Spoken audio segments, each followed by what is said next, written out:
What if I told you Jesus came to abolish religion? What if I told you voting Republican really wasn't his mission? What if I told you Republican doesn't automatically mean Christian, and just because you call some people blind doesn't automatically give you vision? I mean, if religion is so great, why has it started so many wars? Why does it build huge churches but fails to feed the poor? Tell single moms God doesn't love them if they've ever had a divorce, but in the Old Testament, God actually calls religious people whores. Religion might preach grace, but another thing they practice. Tend to ridicule God's people. They did it to John the Baptist. They can't fix their problems, and so they just mask it, not realizing religion's like spraying perfume on a casket. See, the problem with religion is it never gets to the core.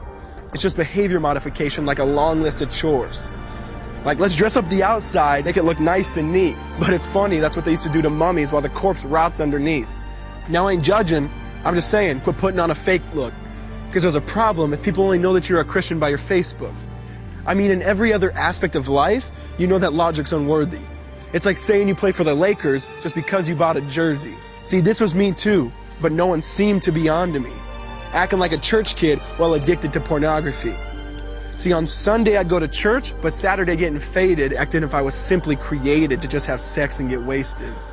See, I spent my whole life building this facade of neatness, but now that I know Jesus, I boast in my weakness. Because if grace is water, then the church should be an ocean. It's not a museum for good people, it's a hospital for the broken. Which means I don't have to hide my failure, I don't have to hide my sin. Because it doesn't depend on me, it depends on Him. See, because when I was God's enemy, and certainly not a fan, He looked down and said, I want that man. Which is why Jesus hated religion, and for it He called them fools. Don't you see so much better than just following some rules? Now let me clarify. I love the church, I love the Bible, and yes, I believe in sin. But if Jesus came to your church, would they actually let Him in? See, remember He was called a glutton and a drunkard by religious men. But the Son of God never supports self-righteousness, not now, not then. Now back to the point, one thing is vital to mention. How Jesus and religion are on opposite spectrums. See, one's the work of God, but one's a man-made invention. See, one is the cure, but the other's the infection.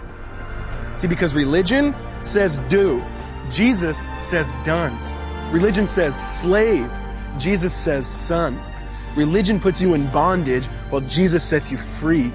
Religion makes you blind, but Jesus makes you see.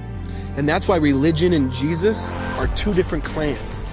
Religion is man searching for God. Christianity is God searching for man. Which is why salvation is freely mine, and forgiveness is my own. Not based on my merits, but Jesus' obedience alone. Because He took the crown of thorns and the blood dripped down His face. He took what we all deserved. I guess that's why you call it grace. And while being murdered, He yelled, Father, forgive them. They know not what they do. Because when He was dangling on that cross, He was thinking of you. And He absorbed all your sin and He buried it in the tomb, which is why I'm kneeling at the cross saying, come on, there's room. So for religion, no, I hate it. In fact, I literally resent it. Because when Jesus said, it is finished, I believe He meant it.